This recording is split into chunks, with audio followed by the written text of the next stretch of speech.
अभी जिस तरह से पॉपुलेशन कंट्रोल बिल का ड्राफ्ट कंप्यूटर पर अपलोड कर दिया गया है और उसमें जिस तरह के प्रावधान रखे गए हैं, जिस तरह की चीज़ें उस बिल के अंदर रखी गई हैं, इस बिल पर लोगों की राय मानी गई है।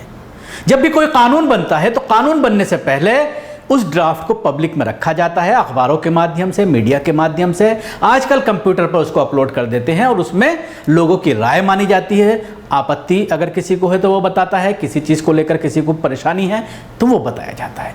लेकिन इस बिल के ड्राफ्ट के बाद मुसलमानों की तरफ से कोई ऐसी प्रतिक्रिया नहीं आ रही है कि हम इस बिल के खिलाफ हैं, सिवाय कुछ मौलवियों के जो टीवी डिबेट्स में बैठ करके इस मामले में बीजेपी जिस तरह से ध्रुवीकरण करना चाहती है, इसका सियासी फायदा उठाना चाहती है, वो उनको मौका फराहम कर रहे हैं, जिसको लेकर मुस्लिम समाज में नाराजगी है।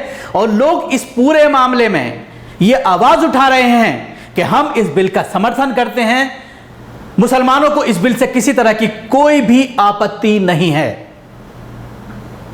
मैं बहुत ही विश्वास के साथ ये कह रहा हूं, ज्यादातर मुसलमानों की सोशल मीडिया पर अगर आप जाते हैं, इस बिल के बारे में अगर आप चर्चा करते हैं, तो ज्यादातर मुसलमानों का, पढ़े लिखे मुसलमानों का यह कहना है कि हमें इस तरह की बहस में नहीं पड़ना और हम इस बिल के खिलाफ नहीं हैं, हम इस बिल की मुखालफत नहीं करते, हम पॉपुलेशन कंट्रोल बिल की किसी भी तरह से मुखालिफ नहीं है। सरकार अगर इस बिल को लाना चाहती है तो बिना वक्त गंवाए इस बिल को तुरंत लागू किया जाए और न सिर्फ उत्तर प्रदेश बल्कि पूरे देश में इस बिल को लाना चाहिए। उसकी क्या वजह है वो भी मैं आपको बताऊंगा, लेकिन उससे पहले मैं आपसे दरख्वास्त करना चाहूंगा कि अगर आपने हमारे चैनल को अभी तक सब्सक्राइब नहीं किया है तो ज़रूर करें, इसके साथ ही बेल आइकन ज़रूर दबाएं, ज़्यादा से ज़्यादा लोगों तक शेयर करें। और अगर आपने सब्सक्राइब किया हुआ है और आपको नोटिफिकेशन नहीं पहुँच रहा है तो हमें मैसेज करके बताएँ ताकि हम उसको सॉल्व कर सकें और आप तक हम फिर इसके समस्या का हल बताएं, किस तरह से इसको सॉल्व किया जा सकता है। तो मैं बात कर रहा था कि किस तरह से मुसलमान इस बिल का फेवर कर रहा है।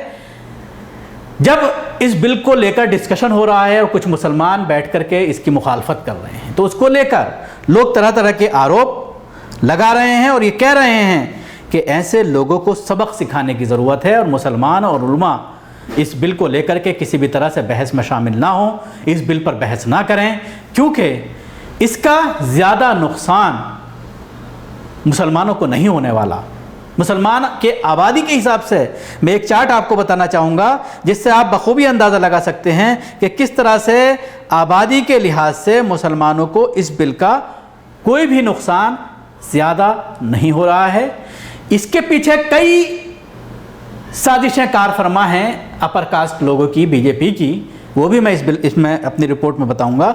लेकिन उससे पहले एक चार्ट सोशल मीडिया पर काफ़ी वायरल हो रहा है जिसमें बाकायदा आबादी के अनुपात के हिसाब से ये बताया गया है कि इस बिल का कितने लोगों पर असर पड़ने वाला है, कितने प्रतिशत लोगों पर असर पड़ने वाला है। तो उसमें हेडिंग में ये दिया हुआ है, आप अपने टीवी स्क्रीन पर देख रहे होंगे कि 83% ऑफ इंडियन कपल्स जो हिंदू हैं उनके 2 बच्चों से ज़्यादा बच्चे हैं, यानी 83 से ज़्यादा लोग इस बिल के से असर पड़ेगा।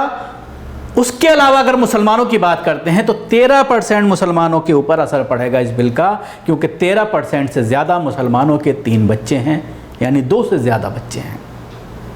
बाकी मुसलमानों के 2 ही बच्चे हैं, यानी 13 के अलावा अगर देखा जाए तो 87% जो मुस्लिम्स हैं उनके 2 बच्चे हैं। तो ज़्यादा असर किस पर पड़ेगा। दूसरी बात, इसको ब्रेकअप जाति के हिसाब से भी किया गया है, कितने परसेंट कौन हैं। 83% हिंदुओं में जिनके बच्चे 2 से ज़्यादा हैं उसमें 39.5 यानी 39.5 जो बैकवर्ड क्लास से आते हैं, इतने परसेंट लोगों के 2 से ज़्यादा बच्चे हैं। उसके अलावा शेड्यूल कास्ट की अगर हम बात करते हैं 21.6 यानी 21.6% जो है वो शेड्यूल कास्ट के लोग हैं जिनके 2 से ज़्यादा बच्चे हैं। इसके अलावा 11.6 यानी 11.6 हिंदू अपर कास्ट, सिर्फ 11% अपर कास्ट के लोगों पर फर्क पड़ेगा। उसके अलावा शेड्यूल कास्ट की अगर बात करते हैं 10.2 यानी 10.2% शेड्यूल कास्ट, उसके अलावा अदर्स में 4.1% पर असर पड़ेगा। जिससे आप अंदाजा लगा सकते हैं कि इस बिल का ज्यादा मुखालफत हिंदुओं के जरिए की जानी चाहिए और मुखालफत की भी जा रही है। विश्व हिंदू परिषद के अंतर्राष्ट्रीय कार्यकारी अध्यक्ष आलोक कुमार ने शनिवार को कहा है कि हम जनसंख्या को लेकर कानून बनाने के सरकार के कदम का स्वागत करते हैं, लेकिन इसके साथ ही उन्होंने उस पर आपत्ति भी जताई है कि बिल का जो दूसरा मसौदा है, जो दूसरा पॉइंट है, उस पर हमें आपत्ति है, क्योंकि जनसंख्या में बढ़ोतरी पूरे देश में एक विस्फोटक की तरह है। पूरे समाज में जनसंख्या बढ़ोतरी को नियंत्रित करने को लेकर सहमति है।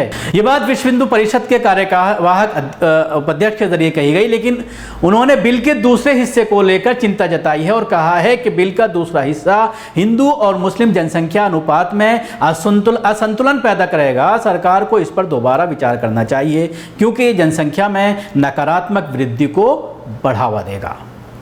तो आपने सुना किस तरह से खुद इस बिल को लेकर के हिंदुओं में मुखालफत शुरू हो गई है।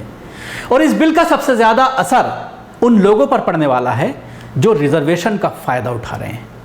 सबसे ज्यादा परेशान होने की जरूरत है जिनकी आबादी अपर कास्ट से बहुत ज्यादा है। जैसा कि मैंने अभी बताया, सिर्फ 11% अपर कास्ट के लोगों को इस बिल का फर्क पड़ेगा। उसके अलावा SC, ST, OBC, schedule caste, schedule tribe और अदर्स जो हैं, इनको सबसे ज़्यादा असर इस बिल का पड़ने वाला है। यानी 83% में से 11% अगर आप हटा देते हैं तो 72% लोग जो रिजर्वेशन की श्रेणी में आते हैं, OBC, SC, ST, इनको डायरेक्ट असर पड़ेगा, क्योंकि ये कहा गया है इस बिल में कि जिसके 3 बच्चे होंगे उसको रिजर्वेशन का कोई फायदा नहीं मिलेगा, सरकारी स्कीमों का कोई फायदा नहीं मिलेगा। 70 से ज्यादा ऐसी सरकारी स्कीमों की लिस्ट इस बिल के साथ लगाई गई है, जिसमें यह कहा गया है कि इस बिल में बिल के तहत अगर 2 बच्चे से ज्यादा होते हैं तो इन 70 स्कीमों का फायदा खत्म हो जाएगा। उसके अलावा पंचायत के इलेक्शन में, ग्राम सभा के इलेक्शन में इलेक्शन नहीं लड़ने दिया जाएगा। इस बिल को लेकर एक बात और सोशल मीडिया पर कही जा रही है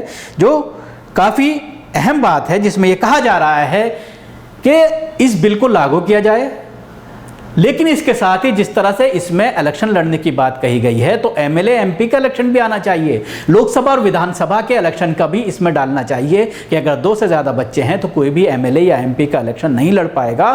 तो उसके बाद आप देखिए किस तरह पर हंगामा मचता है।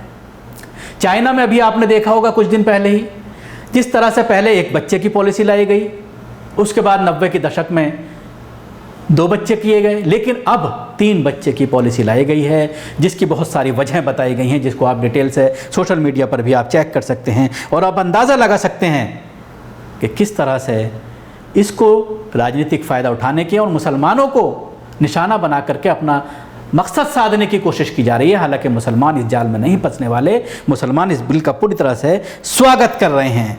और जिस तरह से सोशल मीडिया पर यह कहा जा रहा है और जो लोग सोशल मीडिया के अलावा जिस तरह से मेन स्ट्रीम मीडिया में जाकर के जो इस बहस में शामिल हो रहे हैं और एक हेडिंग का मौका दे रहे हैं सोशल मीडिया के अलावा TV चैनल्स को, अखबारात को, जिसमें ये कहा जा रहा है कि हिंदू और मुसलमान इस बिल को लेकर एक दूसरे के सामने हैं, ऐसे लोगों को ये कहा जा रहा है। एक ट्विटर पर एक शख्स ने, मोहम्मद नादिर है, उन्होंने लिखा है, इस वक्त जो झूठे मुल्ले मौलवी TV चैनल पर बैठकर जनसंख्या नियंत्रण कानून पर डिबेट करने बैठे हैं, उनको पकड़कर सुताई करने का वक्त है।